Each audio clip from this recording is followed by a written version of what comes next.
Hey, y'all, it's me, your host, Coach Pilar Arthur Sneed. It is so good to be here with you today for the second episode in season 3 of the Last 10th podcast. I am so happy to be here. I have with me here this week, is it Lani or Yes, Lani? Lani. Lani, okay. I have Lani Woods with me here today. She is the founder of Black with Endurance on Instagram, also a podcast on Anchor. I'm on Anchor as well. So I'm just so excited to have her here with me today. Lani, thank you for joining me. It's an honor and a pleasure to meet you.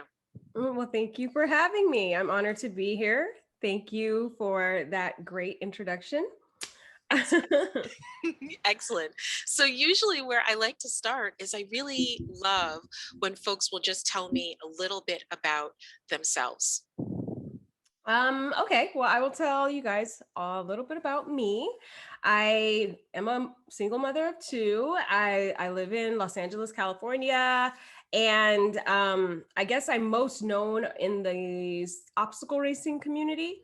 So I started running at a young age to help to kind of uh, to help with my depression, more or less. Mm, So it would really make me feel better when I would have mood swings and stuff. So I started running, and I never ran competitively. mhm. I recently competed on American Ninja Warrior season 13. Congratulations. You are the Thank second you. Ninja Warrior that I know personally. Dope. It is kind of dope. Like, I feel like it's like star power, right? Like, it gives me a moment to be a little bit fangirl, you know? Oh my God. Right? It's something. So that was exciting, something I did this year. Also, everyone knows me because I am the creator and host of Black with Endurance, as well as another podcast called Unrelenting Humans. On both podcasts, I talk to athletes about overcoming adversity and how that translates into their sport.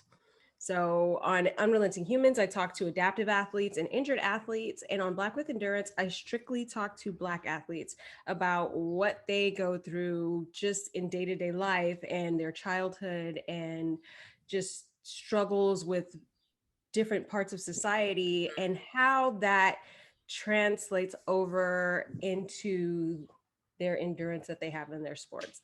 So it's very interesting. I love that podcast. I love what I'm doing. I love that I'm getting recognized for that. And I love that that podcast is also teaching people that are not Black Mhm, about the Black experience. So when we're at the start line, you're not just looking through us. Instead, you that's right. see us, you know a little bit more about us, so you can approach us and know how to approach us instead of everyone just having that awkward That's look on right. their face. That's right. That's right. Especially because I think you have it on your website. You talk about Black athletes being underrepresented in the I think in the media, in the world in general. But the Yeah, fact of the matter is that we're here. yeah, We are doing sports. It's just people don't typically focus on our stories. yeah. So yeah, I think that's So awesome work that you're doing. I have a similar bent in why I wanted to start this podcast, mostly focusing on running because I'm a runner, but that same flavor of really just wanting to bring different voices to the table to talk about their sport and why they do it, challenges, and all of that. So definitely. yeah. So tell me a little bit about your journey in running as you first started out and then how you made a transition from the sport of running into obstacle course racing. Well, I ran, I would say up until I don't know, was 20, I'm 35. So when I was about 24, I stopped running so much and I started going more to the gym. Mhm. So I've always like kind of had a gym membership and been an active person, an active mom. When my son was a baby, we used to put him in the stroller and run him around the neighborhood. Yes. And I started going to the gym more, focusing on building, strength and trying to get bigger because I used to be 5'8", 110 pounds. So that's Oh, really yeah, you're me. very lucky. I'm 5'2" and I'm not 110 pounds. I'll tell you that right now. I'm like, it sounds lucky, but when you're like that thin, you get injured easy. I understand. I do. I And understand. so I struggled with my weight and I started wanting to build muscle, and that's how I ended up in the gym, which also was therapeutic for me as well. Just like running. Oh, it's okay.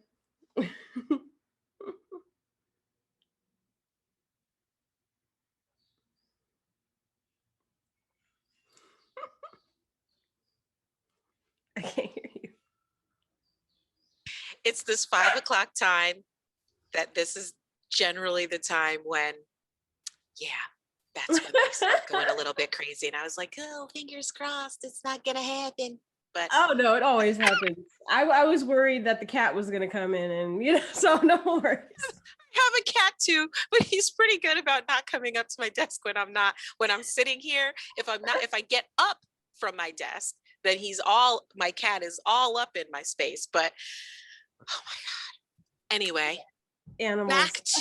back to our conversation. Okay. Yes. So running your son around the neighborhood. And then I started wanting to gain muscle, so I started going to the gym more instead of running. Mm. But I get bored with stuff easy. Yeah. So, and I like so many different things. I tried like kickboxing, I tried tennis, I've tried just different stuff like I tried yoga even. And so I was Way just at like, the other end of the spectrum. right. Like I just wanted to try different stuff and I couldn't find anything that was just my niche. Oh, here we Yes. go.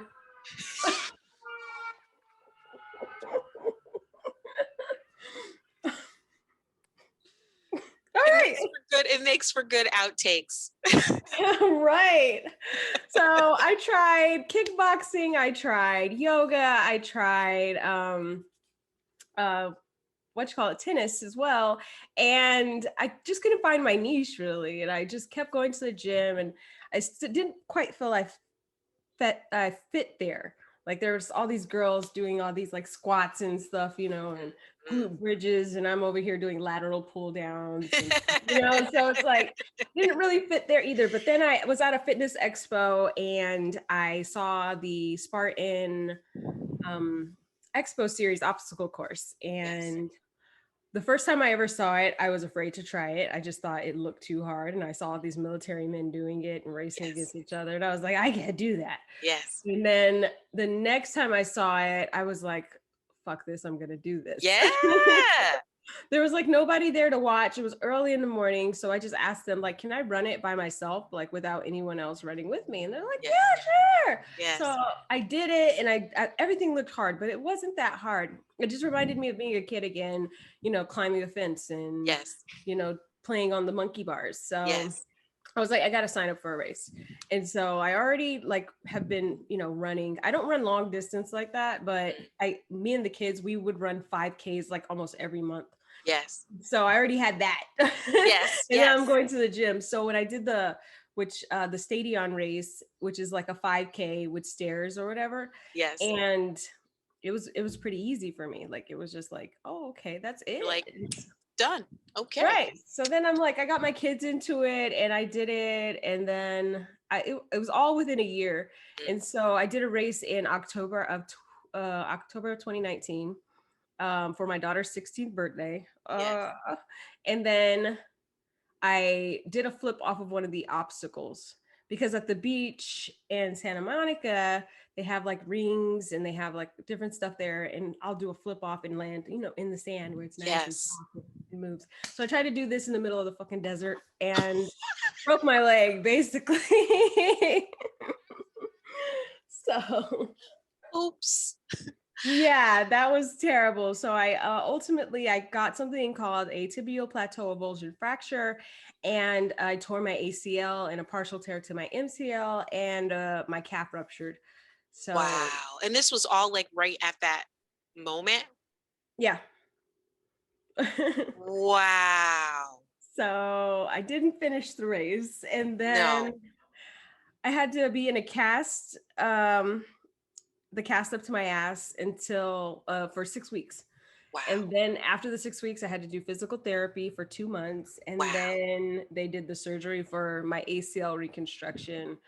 It was just wild. And Wow. so for a normal ACL injury, it's like maybe 9 month recovery time, which is Mhm. already a long time. So my recovery was about a year and a half. Wow. How did you manage with your kids during this time? Luckily, they're older, but Ah, also my nephew, who was 19 at the time, he moved in and he helped me out a lot. wow. So he was getting ready to go to the military, and so he kind of needed a stable place to stay, and I kind of needed some help with the kids, so it Yes. worked out. Yes. So So this was in what year did this happen? I broke my leg in 2019. My Wow. surgery was in 2020, Wow. and So there was you're like no. literally like just freshly kind of off of this Mhm. injury. Yeah. So it's still kind of like, oh, kind of Yeah, a little bit of climbing yourself out of a little bit of a yeah. hole. Wow. I still haven't ran yet. I mean, I've ran a little bit, but I still haven't like ran a race, like a Mhm, running race. mhm, So I had my my body actually rejected the screws, the mm, biodegradable screws that they use for my ACL, and mhm. then I had to have another surgery in November to remove the screws, which Wow. isn't as invasive as the ACL surgery, but it's still a Mhm. surgery. And then I was contacted in December about being on Ninja Warrior. And Wow. so, How did they find you? um, I'm guessing they like just like on social media, my posts on being on obstacles and stuff. And Sure. I go to a few ninja gyms. So, and I've interviewed a few ninjas myself too. So, I Sure. mean, however, and then I don't know. I just took the chance and said yes and was like, because I always wanted to be on Ninja Warrior. Everybody does. Same. I mean, I would love to. I would love, but like similar to your, thinking when you saw that first obstacle course or whatever. Like, I see what y'all are doing out there, and I'm just like, I'm not a strong person. I can run for hours and hours and hours. I can run, but ask me to do a pull up. Right. You can do anything you put your mind to I because know, but seriously, but like you actually have to do it. yeah, exactly. The way that's the thing. The you have to have your something that you love. It's like the way that you run is the way that you have to do that. And I had to learn that. Like I didn't do a pull up until 2019, 2018 maybe. And Yeah. so what I was doing that was different than normal was I was doing a lot of back exercises, which a lot of people, aren't doing normally. You go to the gym, get on the treadmill or do the classes, get on the Yes. cycle. Yes. And so what I was doing was more lat pull downs and rows and stuff that was working the same muscles that would, help you with a pull up. Mm, And then yeah, I'm doing not dead doing any of that. hangs. And yeah. And then yeah, it helped my grip strength and everything. So it just came kind of natural and I like doing it. That's And awesome. yeah, so I mean then I did that. Well, So that was I this past 2020. yeah. Ah, And okay. then they contacted me for Ninja Warrior. Anybody in their right mind probably would have said no, but I'm obviously not that much in my right mind. So I'm like, I decided after I got out of an abusive relationship, like I was not letting fear stop me from anything anymore. Absolutely. And and yeah, so in 2020, it was like, ooh, my battery's low. It was like I'm taking every opportunity that comes my way, at least 95% of the opportunities that come my Yes. way. So Yes. Yes. I have a friend. I wish I could remember the saying that she says, but she says something like, when opportunity, comes your way, you don't just let it, don't let it slip through your fingers, because you may never get that chance to do that thing again. So when the opportunity presents itself, you find a way to make it happen. Find a way, exactly. because this is your moment. Why not?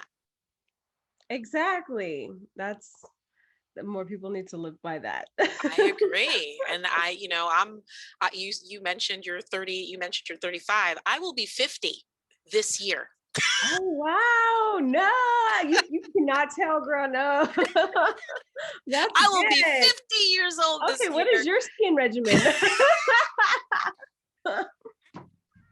So like, so I feel like I'm coming into this half century of my life, and Yeah. and and all these things are sort of happening because I decided to start this fitness journey, and I don't want to pass these opportunities by. I don't want to pass them by because life is too short. Yeah, So make it happen. Make it happen. exactly. So tell me about your podcast. Tell me about Black with Endurance. Like, what was your motivation in starting it? Was there any like particular moment that you were like, "Oh, I should do this"? Kind of, sorta. So around the time that the racial, I guess, division was happening in the U.S., a lot of people. What was it? What was that? You remember that day, the blackout day, where everybody put the little Yes, yes, square? I do. I I'm do like, remember that putting day. just a square, and I'm like, that's not enough. It's just like, what am I doing with this? I don't even remember if I participated in that. I don't know. I don't Right. know that I got it. I I was was just like, kind of, I don't know. I I don't don't know. see how that's helping with diversity and inclusion. So I Mm, was like, let me start. I just emailed some of the companies that I personally like buy stuff from, that I interact with, that I engage with, where my money goes, mm, and give them some tips on how they can be more diverse. And one of mm. those companies was Spartan. And they were actually one of the companies that got back to me the fastest and Word, the most in depth. Like, I sent them a long email telling them how, like, things that they could do to diversify obstacle course racing, and word, they jumped on it, and they, like, you could see change happening like a week later, definitely. word. Then they contacted me about doing an interview, so I did that. And then they contacted me about being on a panel for, like, leadership and diversity and stuff, Mm, mm, where I talked to one of the CEOs of Craft Sportswear, and they were talking about diversifying their brand. Like, mm, and I, before I got on the panel, I went and looked at, like, their website and their Instagram and social mm. media and stuff, and I was like, there was like no black people. Like, I There's was just like, just a little one in the corner, just a little person. right. Like, what they doing in the background? Oh, Yeah. okay. Maybe they're sweeping the floors. I don't know what's going on. Right. And it was like, okay. And then well, there was like an African person on there, but there was no Black American, especially woman, on there. And then like, I was gonna actually get some shorts for cycling, the ones with the booty pads, and they didn't have a medium, and they had like extra small and small. Yes, And I yes. was like, okay, so I mentioned this in this panel meeting. Like, I was like, when I go to Spartan's website and I go to their Instagram page or whatever, I see me. I see a Black woman. I said, and on their Instagram, I actually see myself, literally. Like, Mm, I like that. Like, I know that they represent me. I represent them. I have them, like, tons of shirts, and I'm wearing Spartan, and I know that I'm representing them and they represent me. Craft, I don't see me on your thing. Like, so why would I spend my money with you? Like, technically. And then I go to your website and you guys don't have my size in, the clothes I'm trying to buy. It's not for me. It's obviously not inviting to me. mhm. And then they sent me that. They sent me some shorts later. But they and then ultimately he was saying that there was no representation on the website or whatever, because they don't have any participation from Black people. Like, they don't have that. I Like, they don't market just to Black people because Black people aren't in the I sport as much. just had this conversation just a little bit earlier where people will frequently say, that Black people are not doing blah, whatever it is. Black people are not in trail running. Black people are not in weightlifting. Black people are not in, well, I'm sorry to tell you, but the reality is that we are here. Yeah, You're just not looking. exactly. You're not looking, and the Exactly. underrepresentation is because you're not trying hard enough. Yeah, definitely. And so yeah, and then the way the conversation ended with the CEO guy, and he was like, "Well, we'll start doing the marketing when we start seeing the numbers and the participation." And I was like, "Oh, okay." And then I'm like, I don't know if I took that the wrong way or not, but I was like, "Okay." So, and I'm like, how can I personally get more Black people to participate in these sports? I don't have that much pull anywhere, you know? Mm, What can I do? And I'm like, I mm, like podcasting. I'm already podcasting. And I felt like the other podcasts I was doing, I wasn't really getting the, I don't know, I wasn't getting what I was expecting. mm, So I switched it up and I mhm, decided, and then I told people about it, and people were like, no, if you do that, it's going to divide, like people, it's going to single you out, and people aren't going to want to touch you because mm, of the sensitive subject, and putting Black in the name. mm. And I thought about it, and then I was like, you know what? I'm gonna do it. I don't care. like, No, like no. my intentions are good. I know I'm not trying to cause division. I know what I'm doing, and if anybody is actually interested in it, in me or anything else, they will look into it and they know exactly what it means. It's not to be offensive at all. It is ultimately to be inclusive. So, Absolutely. um, and I found a co-host, Coach Solomon, who Yes. knows more about sports than I do. I'm just Okay. getting into all these new things. I am like an experimental person, so I'm just trying everything, like trying Absolutely. this new Spartan race, trying high rocks or whatever, trying CrossFit, whatever.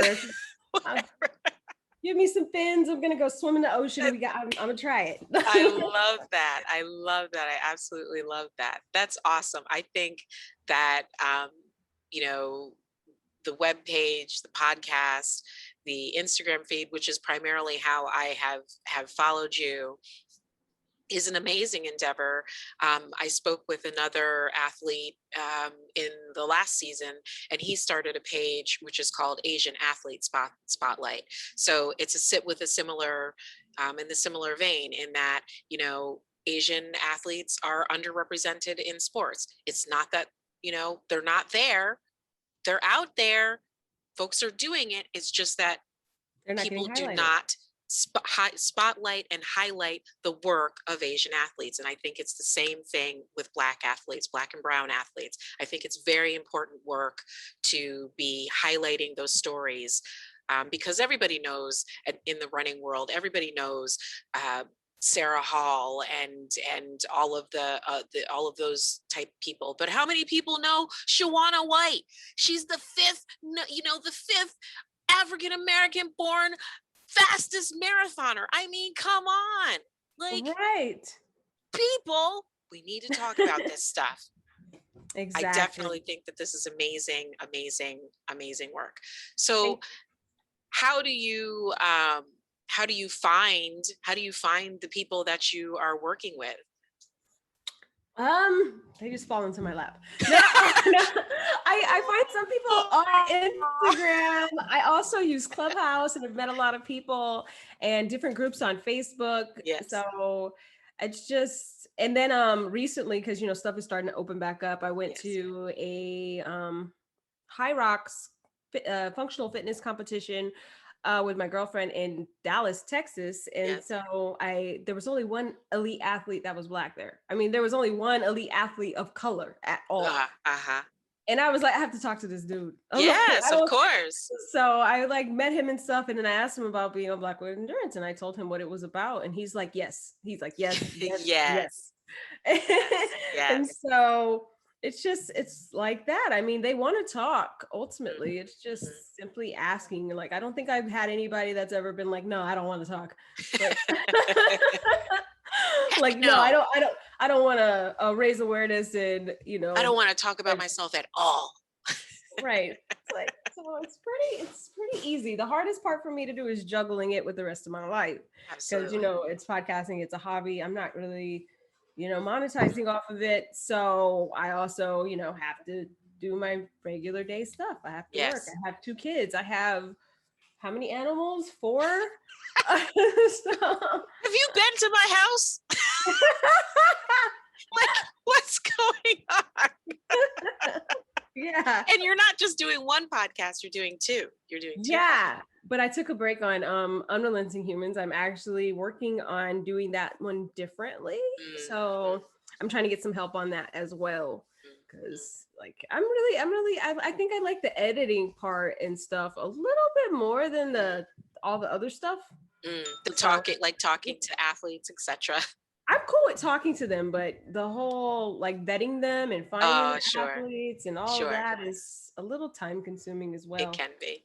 It can So, be. Absolutely, it can be. So, what do you envision for yourself going forward in terms of your fitness journey?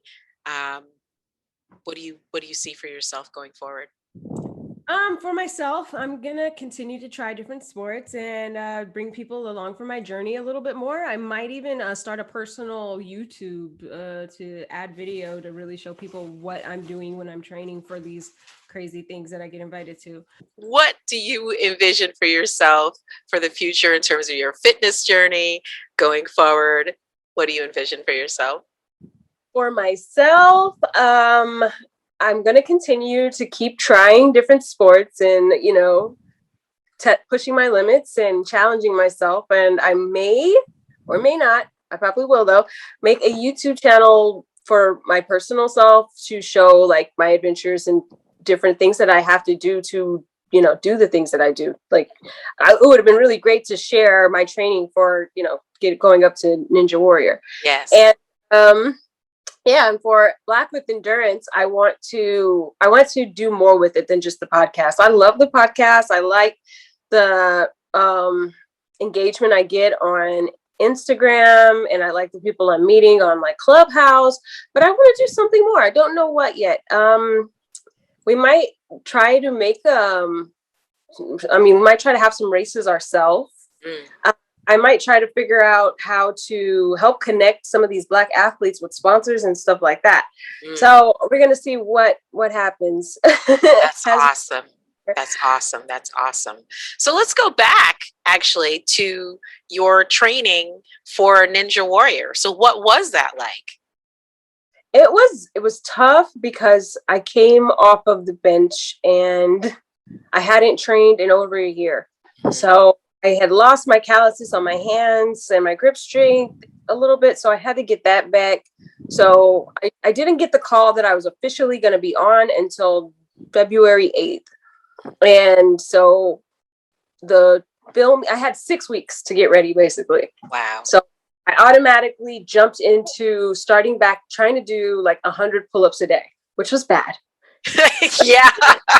That's like basically saying, oh, maybe I've got to run a marathon. I've got 6 weeks to train for it. So maybe I'll run 20 miles tomorrow.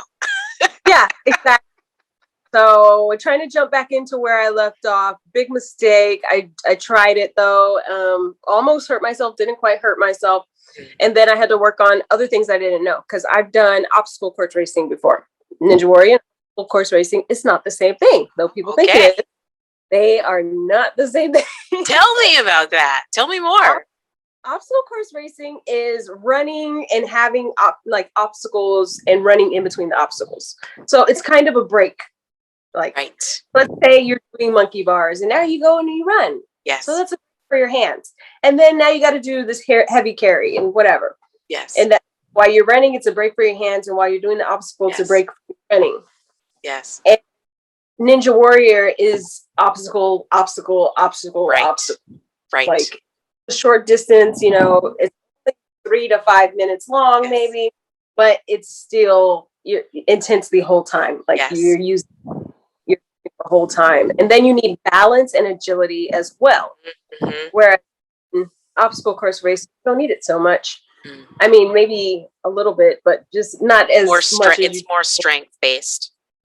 Yeah. Obstacle course racing. Yeah.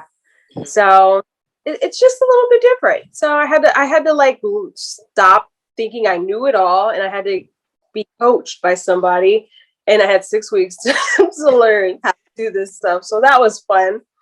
So you hired a coach. Yeah, I had to get a coach, and yeah, I'm still going to continue now my training because I'm going to try to go again for the next season as well.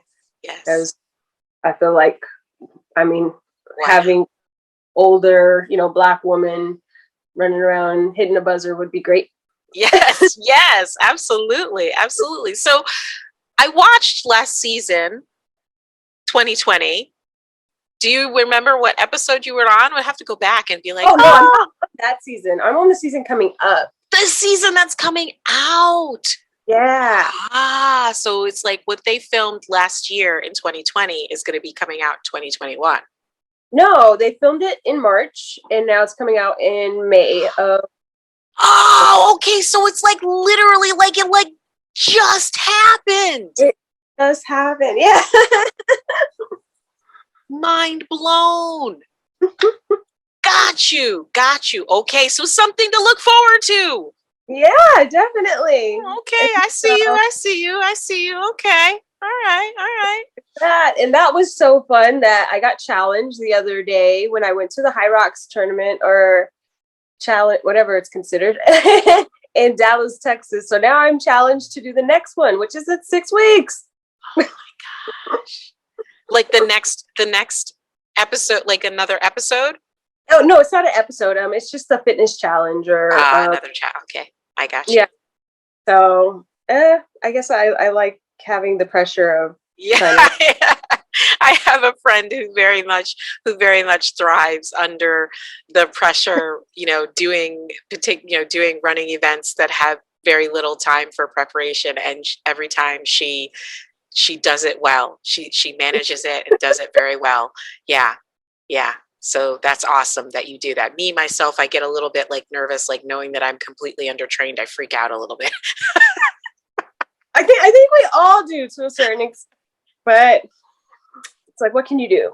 What can you do? Just go. Going back to what we said before, the opportunity has presented itself and you may as well utilize this opportunity. Exactly.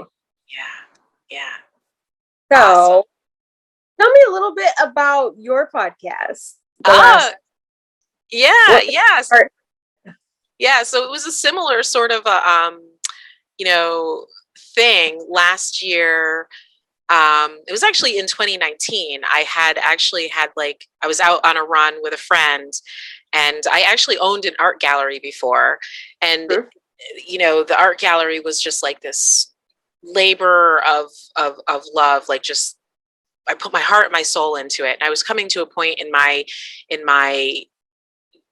working in the gallery was like, I don't know if I can do this anymore. And eventually in 2020, I finally decided, okay, I'm done. But anyway, I was out on a run with a friend. I was like, wouldn't it be great if there was like a podcast that, talked with runners who shared their journeys, talked about their challenges. And I really don't see a lot of podcasts that are actually hosted by Black women that talk to Black women, that talk to Black runners, other runners, LGBTQ runners, disabled runners, all of the runners that are basically like unseen in the running world. I was like, wouldn't that be great? I'm like, that would be really great.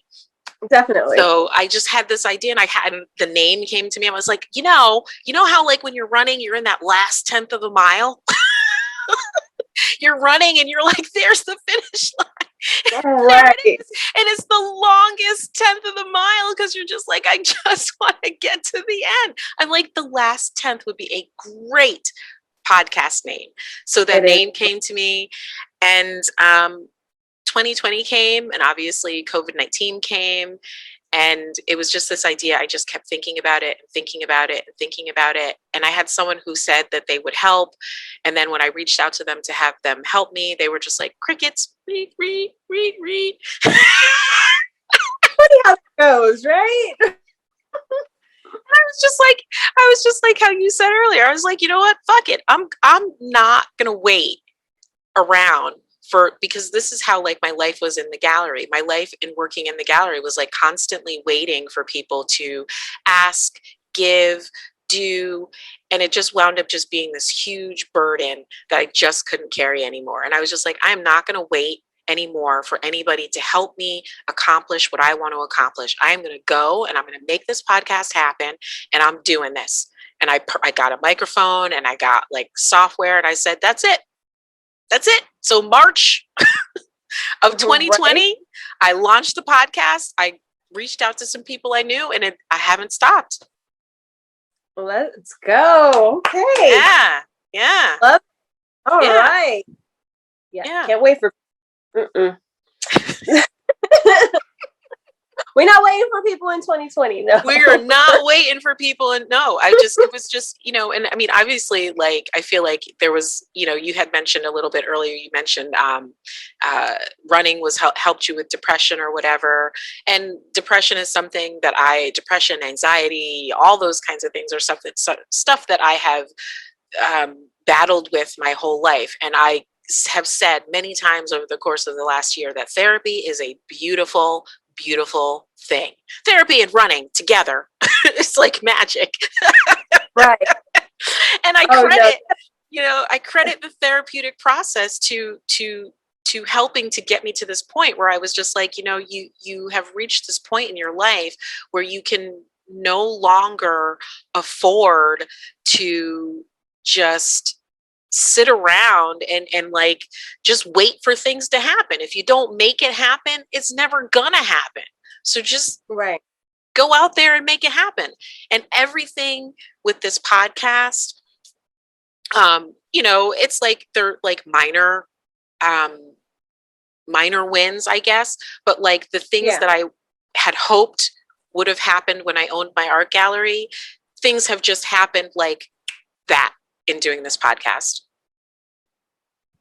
That's just how you know you're in the right place. Like no like arduous labor of love, no like, oh my God, this is so painful. Why is this so painful?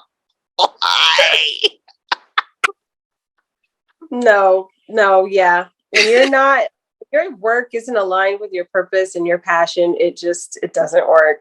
Yeah, it's true. It's so true. It's so true. And I can feel that. Like I can feel how much easier it is in that, like, I love running. I love talking to people, which I didn't really think that I did like, but I do. I love talking to people. And it just makes it easier. Just makes it easy to do.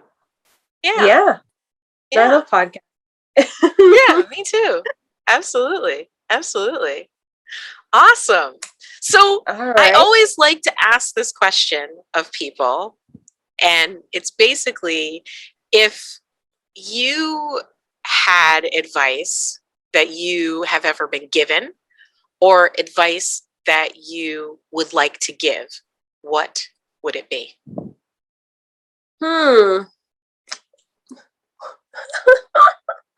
That's a tough one. I wasn't thinking about that right now. Let's see. I guess more advice that I would actually, there's something that I heard today, and it was on Clubhouse, and I was listening in a room where there was like people talking about race and stuff, and it was a white cop or a white ex-cop, and it was in a room with Black people, and he was saying that how he worked when he was working is that he used to listen to the stories of the people that he would arrest or whatever and help. He saw himself helping. He would listen to, what was the word? I forgot. That's not a good one. All right, let's go back. Let's ask the question again. Okay. I don't really want to go in that direction. So if there is advice that you have ever been given, or if there's advice that you would like to give, what would it be? It would be, it sounds cliche. You probably read it on a shirt or on a meme or something, but it's like, do it, set your soul on fire. Like, I actually, like, breaking my leg sounds so bad, but it's one of the best things to me because it made me less afraid of the unknown.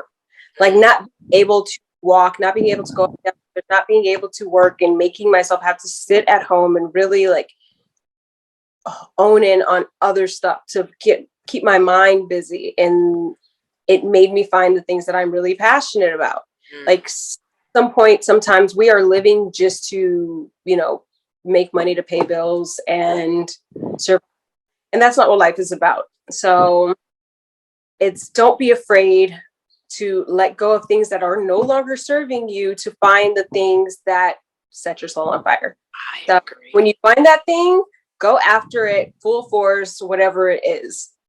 Like, just it's worth it. Everything will fall into place. You have to have faith in that and have faith in yourself. So if you have a decision that you've been, prolonging and not trying to make that has to do with your happiness and where you're at, make sure you consider those things. Like, is this really serving me? Am I truly happy? Like, people want to ask, like with my kids, what do they want to do? What college they want to go to? And what do they want to be when they grow up? And Yes, like, what? I don't push my kids that way. I want my kids to be happy in whatever it is that they're doing. I want them to feel fulfilled. So I guess if that's any advice, that's what I would give. So do whatever it is that's going to make you happy and that sets your soul on fire. Find your purpose. And yeah. I love it. I love it. That's awesome, awesome, awesome advice. I think that's perfect. That's perfect. Is there anything that you would like to share with me that I did not ask or I didn't cover? No, nothing I can think of right now. I'm like, you did good. So, I mean, everybody knows about the podcast, and you can find me on Instagram, evolution_of_Lani. And the podcast is at Black with Endurance. I say that because I'm more active there than I am anywhere else, but we do have the website, blackwithendurance.com. You can check out, and I do have the links to everything in the bios of the Instagram to make it easier. So excellent, awesome. Lani, it has been an immense pleasure to chat with you today. I'm so glad that I got a chance to chat with you. It's been really wonderful to get to know you.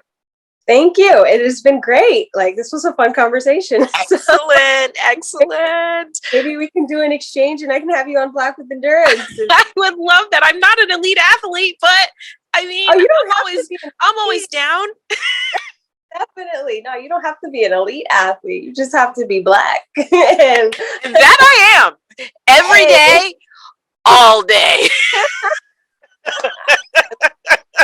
I wake up Black and I go to sleep Black.